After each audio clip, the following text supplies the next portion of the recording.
the greatest celebrity of all time. He was born in an obscure village, the child of a peasant. No palace welcomed him. No trumpet announced him.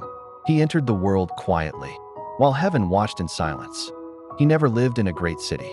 He never traveled 200 miles from the place where he was born, yet his footsteps echo through history.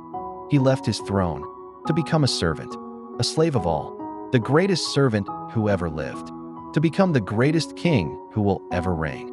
He was the definition of servanthood and the standard of true kingship. What he taught, he lived. What he preached, he practiced. His life was the message. He lived quietly.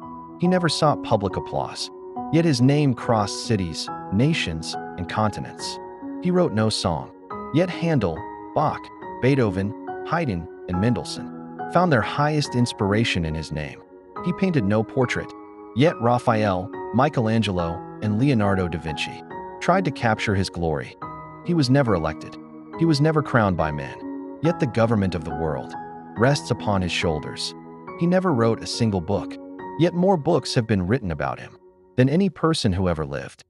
He had no house to call his own, no place to lay his head.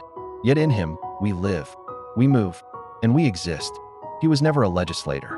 Yet he is our lawgiver. He was never a lawyer. Yet he is our judge and our advocate. He was never a physician.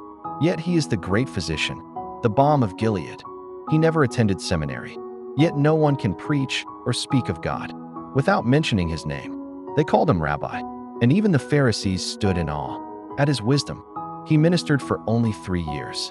Socrates taught for 40, Plato for 50, Aristotle for 40. Yet his words outweigh them all. He never owned a single property. Yet heaven and earth belong to him. He never won a Nobel Peace Prize.